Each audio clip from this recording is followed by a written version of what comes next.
This is the Dolmenwood monster book from Necrotic Gnome. 137 pages, around 90 creatures, and among them, a collection of monsters specifically designed to end adventuring careers in ways resurrection can't fix. Today we're analyzing the creatures that will kill your entire party through mechanics specifically designed to be lethal. Constitution drain, save or die effects, permanent transformation, creatures that create more of themselves from your corpses. Let's talk about how your characters are going to die. Before we examine specific creatures, let's establish how Dolmenwood measures danger. The level system. Creatures are rated by level equivalent to character level. A level 4 monster is roughly comparable in power to a level 4 character, but comparable doesn't mean survivable. Levels only tell you part of a story. The specific mechanics matter more than the level. Dolmenwood creatures don't just deal hit point damage either. They attack Constitution, 0 means permanent death. Strength, 0 strength means death. Wisdom, 0 wisdom means transformation into a shadow. Maximum hit points can be reduced, reducing your ceiling instead of just your current total. Your physical form can be changed. Petrification, woodification, transformation. Your free will, charm effects that turn party members against party members, and transformation into undead, creatures that make more of themselves from your corpse. Let's get right into it. The antler wraith. Sinister spirits made manifest as looming humanoids cloaked in black with stag skull heads and bony claws, servants of grim forgotten gods doomed to haunt rings of standing stones. Level 4, AC 14, 18 hit points on average. Not impressive numbers. Here's the problem. Life drain. The touch of an antler wraith drains 1d3 points of constitution. A character reduced to 0 constitution dies and cannot be raised. Read that again, cannot be raised. In a game where resurrection exists, the antler wraith removes that from the equation. It gets worse though. Constitution damage can only be healed by holy magic, specifically the Bless spell, which heals only 1 point per casting. Your cleric can restore 1d3 constitution damage per day if they dedicate every Bless to it. Meanwhile, you're encountering 2d4 wraiths at a time. Sinister silence. Within 60 feet of an antler wraith, characters casting spells have a 2 in 6 chance of failure. That's a 33% chance of your healing spell not working. The math here is brutal. 4 wraiths attack a party of 4. Each wraith drains 1d3 constitution per hit. Average hit drains 2 constitution. A character with 12 constitution can take 6 hits before permanent death. That's not 6 rounds. Wraiths attack once per round, but there are 4 of them here. Your fighter might last 2 rounds. I think the survival strategy here might be silver weapons, magic weapons, or magic spells. Those are the only things that can harm antler wraiths. Daylight makes them dormant, but they manifest fully if you touch their treasure. The encounter balance assumes you're prepared. If you're not prepared, you're probably going to be rolling up a new character. The banshee.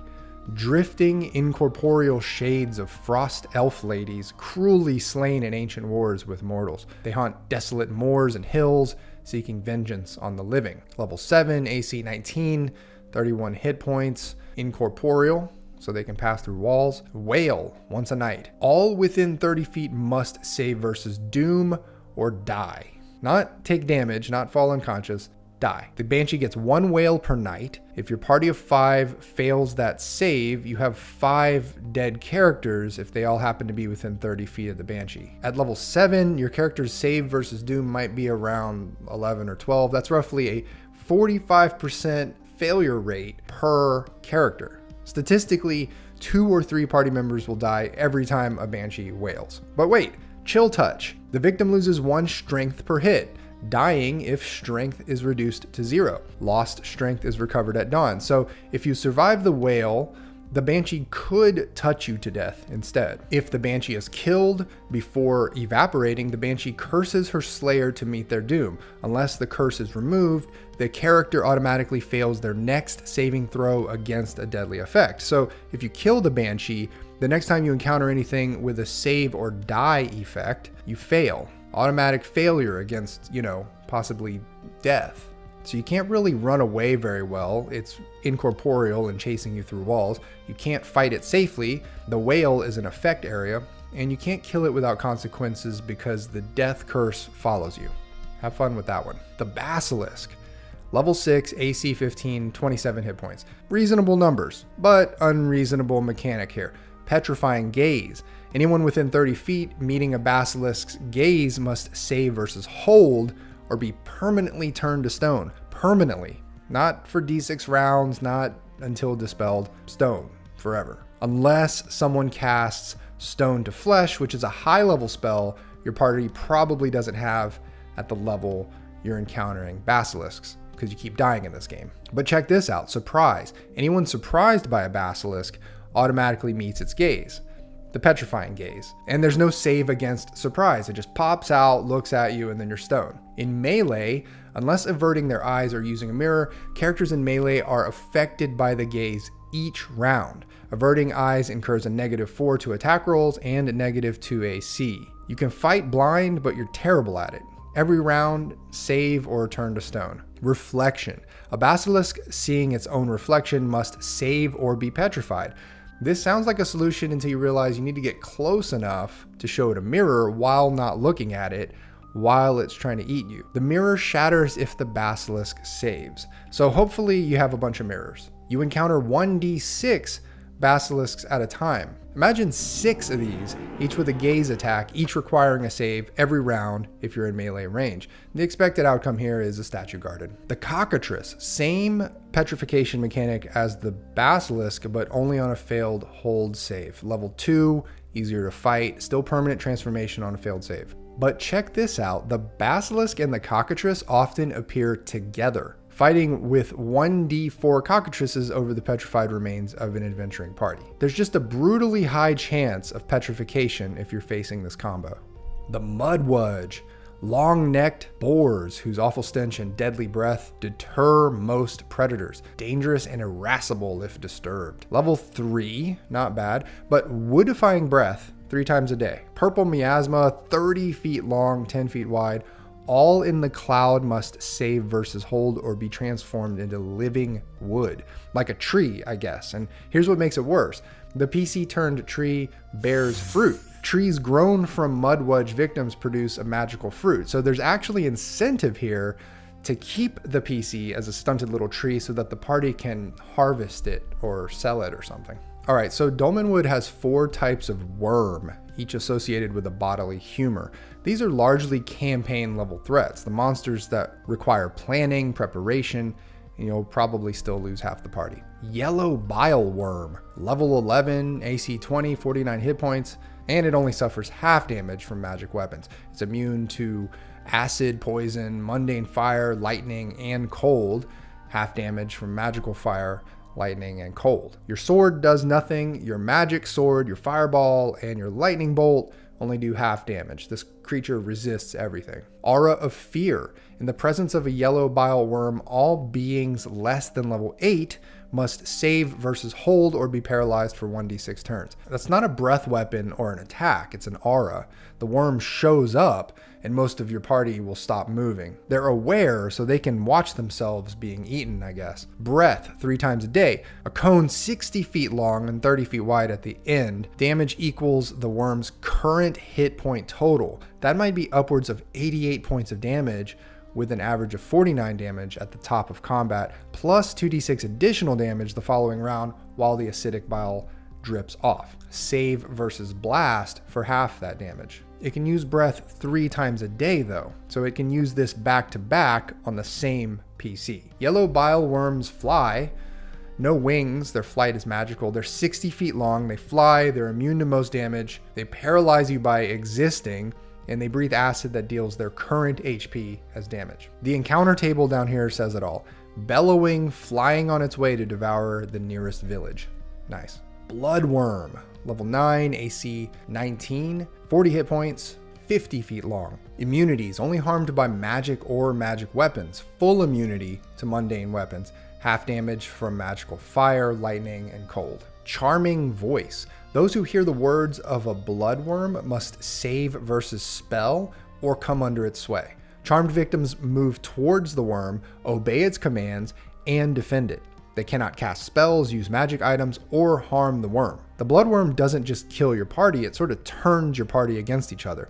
Only killing the worm will break that charm. But obviously that's pretty tricky if half your party is defending the worm. Breath weapon, 15 feet wide, 120 feet long. Stream of boiling blood. Damage equals current HP total. Again, we're talking about potentially 72 damage with an average of 40 damage on a failed save at full health, 3 times per day. The bloodworm encounter scenarios are pretty grim.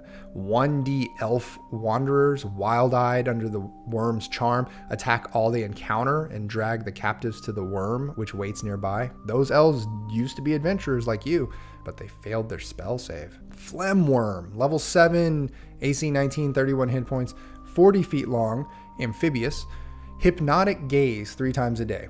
A single target must save versus spell or follow the worm's spoken suggestion for 1d6 turns. Not as powerful as the bloodworm's charm, but single target control 3 times per day can still dismantle a party. Breath weapon, 10-foot diameter sphere, range 120 feet. Damage equals current HP. That's a potential of 56 damage here with an average of 31 damage at full health. The phlegm worm is the weakest of the greater worms. It can still paralyze your leader with a gaze, spit a ball of venom that deals 30 damage to the clustered remainder, and then repeat 2 more times. Wicker giant, 12-foot tall wicker humanoids animated by Droon magic to guard special sites. At their heart, green flames flicker around the charred bones of sacrificial victims. Level 8, AC 12, 36 hit points.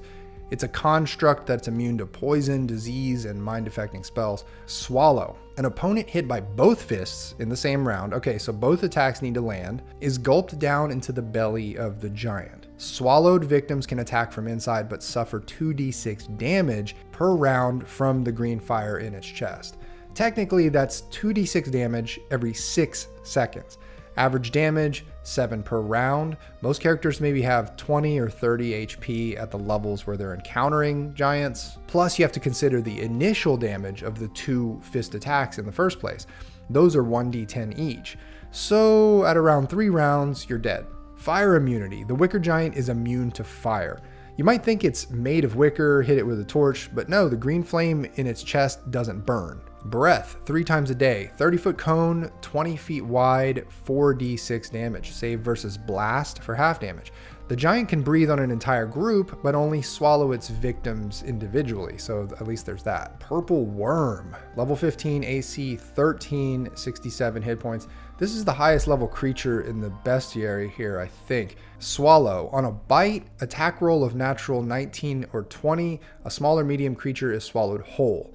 Inside the worm, you take 3d6 damage per round. At 3d6 damage per round with an average of 10.5 damage, most characters will survive about 2 or 3 rounds inside of a purple worm before dying, and they will be fully digested 6 rounds after that. Wight. Interred corpses wreathed in pale flame possessed by evil spirits emerged from the conduit of a ley line. Level 3, AC 14, 13 hit points. Undead immunities like disease and poison. Energy drain. The touch of a wight reduces the victim's maximum hit points by 1d3 and incurs a -1 penalty to attack rolls and saving throws. These effects are cumulative. So your maximum HP drops. Not your current HP, your maximum. This is insidious. Wights aren't likely to just kill you outright, they make you fundamentally weaker for the long term, and they appear in groups of 1d6. Possession. The evil spirit inhabiting a wight may transfer into a fresh corpse if the monster is left alone with the body. So don't just leave your dead party members lying around. Witch owl. Level 2, AC 14, 9 hit points. Tiny, looks like an owl. Screech, once a day. Mortals within 120 feet must save versus hold, or be paralyzed for 1 turn.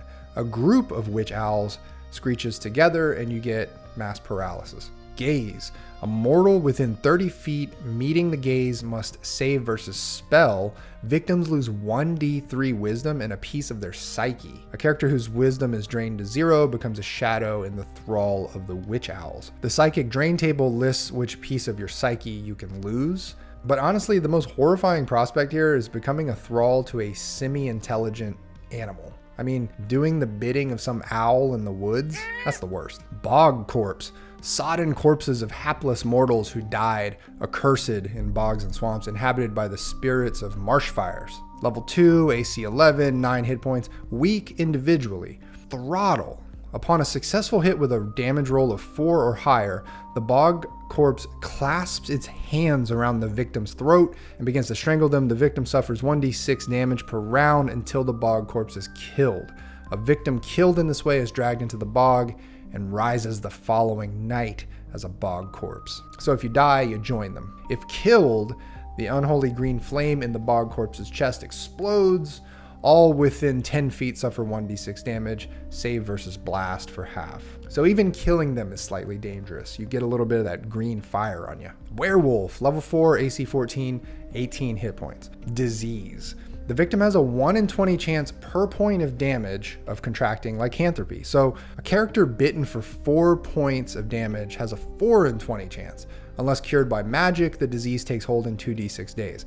A bite that is rolled for max damage here actually creates a 4 in 10 chance of catching lycanthropy. This is frankly a campaign-changing event if this happens, because a PC turning into a werewolf has all kinds of new problems to deal with. Although it looks like after 3 months they can transform into and out of werewolf mode at will, so it might be kind of a glow up. Killer Bee, level 1, 2 hit points, insect, 1 foot long though. That's about 30 centimeters. Poison. Save versus doom or die in 1d4 rounds. The killer bee has 2 hit points, so a peasant can kill it with a shovel. But if it stings you and you fail your save, you're dead in 6 to 24 seconds. Killer bees appear in swarms of 2d6. Statistically, someone is going to fail that doom save and die. I think what's almost more horrifying here is that you can harvest magical honey from its hive, but you have to drink a whole pint of it to get 1d4 HP back. Imagine drinking a pint of honey in one go. I feel like I'd lose HP if I did that in real life. Giant spinning spider, level 2, AC 14, 9 hit points. Poison, save versus doom or die in 1 turn. 1 turn. I mean, honestly, this might be it. This might be the deadliest monster in the whole book. Some random giant spider with no illustration. Dead in 1 turn. The troll, 10 feet tall, mossivorous fairies with hairless clay-like flesh. Their favorite delicacy is Dolmenwood moss grown on the corpses of sentient beings. Yum. Level 8, AC 13, 36 hit points. Regeneration. A troll regains 3 hit points at the start of each round. Severed limbs reattach. Return from death. Even a seemingly dead troll will rise again after 2d6 rounds. See, that's the biggest problem right there, for your party, that is. Only fire or acid prevents regeneration. If you don't have fire or acid damage at your disposal, you cannot kill this thing. You can beat it down, but it comes back. Eventually, you'll run out of resources, and it won't. All right, here are my takeaways from all these monsters and this bestiary in general. First, these mechanics are designed for OSR. Characters die, resurrection exists, but it isn't assumed. Some effects, constitution drain, petrification, lycanthropy, are permanent unless sometimes hard to acquire magic intervenes. Second, the book doesn't pull punches on encounter numbers. 2d4 antler wraiths, 1d6 basilisks, 2d6 killer bees. Dolmenwood assumes parties can handle multiple threats simultaneously. If they can't, there are consequences. Third, many lethal abilities work on failed saves. And OSR save progressions are fairly harsh at lower levels. A level 3 character might have a 60% chance to fail any given save, and these creatures exploit that. Fourth, not everyone enjoys high lethality gaming. If your table prefers heroic fantasy where death is rare and dramatic, Dolmenwood's bestiary might feel annoyingly punishing rather than challenging. But here's why lethality works. First, danger feels real. When a wasp sting can kill you in seconds, there's a lot of motivation to think tactically and use your resources extremely wisely. The mechanics here create an atmosphere of urgency. Second, preparation matters. Knowing that trolls regenerate unless burned makes fire a tactical choice. Knowing basilisks petrify makes mirrors valuable equipment. The lethality rewards player knowledge. And there's actually a whole rumor system that supports this. Every creature has 4 rumors, 2 true, 2 false. Players can research threats before encountering them. Basilisks petrify with their gaze, true.